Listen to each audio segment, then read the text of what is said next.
मालिकी यौमिद्दीन, इंसाफ के दिन का हाकिम।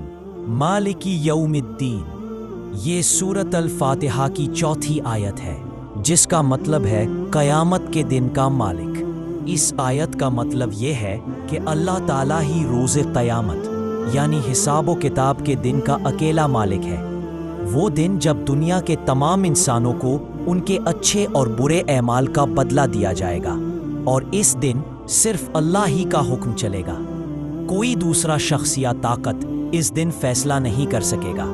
इस बात को समझने के लिए कुछ मिसालें। एक घर का मालिक वही होता है जिसकी इस पर मुकम्मल मिल्कियत होती है, और वही इसके बारे में हर फैसला करता है। इसी तरह क़यामत के दिन की मिल्कियत सिर्फ अल्लाह के पास है।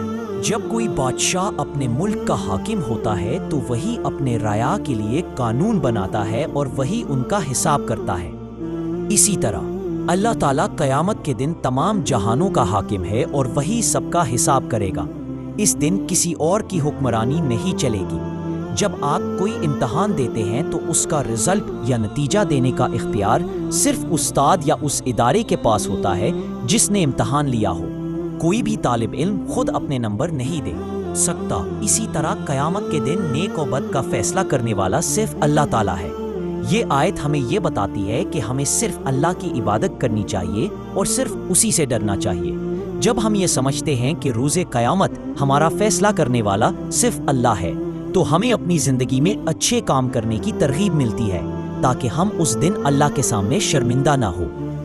आइए हदीस और सीरत की रोशनी में इसे समझते हैं। रसूलुल्लाह सल्लल्लाहु अलैहि वसल्लम ने फरमाया, क़यामत के दिन आसमान और ज़मीन लपेट दिए जाएंगे और अल्लाह फरमाएगा, मैं ही बादशाह हूँ। मतलब इस दिन कोई और हाकिम नहीं होगा, सिर्फ अल्लाह की हुकूमत होगी। इंसाफ में ज़र्रा बराबर कमी नहीं। आप सल्लल्लाहु अलैहि वसल्लम ने फरमाया, क़यामत के दिन बंदे के आमाल तोले जाएंगे। अगर राई के दाने के बराबर भी अमल होगा तो वो सामने लाया जाएगा। अहदीस में मतलब अल्लाह का इंसाफ इतना कामिल होगा कि छोटी से छोटी चीज़ भी छुप नहीं पाएगी। आप सल्लल्लाहु अलैहि वसल्लम ने फरमाया, क़यामत के दिन सबसे पहला हिसाब नमाज का होगा। अगर वो दुरुस्त हुई तो बाकी आमाल भी दुरुस्त होंगे। अहदीस मतलब अल्लाह की अदालत में सबसे पहला इंसाफ नमाज के बारे में होगा। मैदान बदर में जब मुसलमानों की तादाद कम थी, नबी सल्लल्लाहु अलैहि वसल्लम ने हाथ उठाकर फरमाया, या अल्लाह, अगर ये जमात आज हलाक हो गई तो ज़मीन पर तेरा नाम लेने वाला कोई नहीं बचेगा। मुस्लिम। ये इस बात का इकरार था कि असल फैसला और अंजाम अल्लाह ही के हाथ में है। आप सल्लल्लाहु अलैहि वसल्लम ने फरमाया, अगर मेरी बेटी फातिमा भी चोरी करे तो मैं उसका हाथ काटूंगा। बुखारी मुस्लिम। मतलब दुनिया में भी नबी सल्लल्लाहु अलैहि वसल्लम ने अदल को अल्लाह के अदल की झलक बनाकर दिखाया कि इंसाफ रिश्तेदारी नहीं देखता।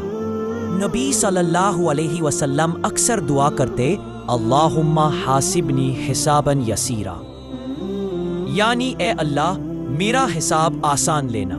ये याद दहानी है कि वो दिन बहुत सख्त होगा और अल्लाह ही मुंसिफ होगा। दुनिया के हुक्मरान इंसाफ में कमी कर सकते हैं, रिश्वत या जानिबदारी हो सकती है। क़यामत के दिन अल्लाह ऐसा मुंसिफ होगा जिससे कुछ भी छुपाया नहीं जा सकता। अगर किसी ने छुपकर किसी को दुख पहुंचाया, वहां उसका बदला मिलेगा। अगर किसी ने खुलूस से नेकी की, वहां वो नेकी ज़ाया नहीं होगी। अगर ताकतवर ने कमज़ोर का हक दबाया, अल्लाह क़यामत के दिन कमज़ोर को उसका हक दिलाएगा। इंसाफ के दिन का हाकिम का मतलब है कि क़यामत के दिन असल बादशाहत और अदालत सिर्फ अल्लाह के हाथ में होगी। नबी सल्लल्लाहु अलैहि वसल्लम की अहादीस और सीरत से हमें ये सबक मिलता है कि उस दिन अल्लाह का अदल कामिल होगा।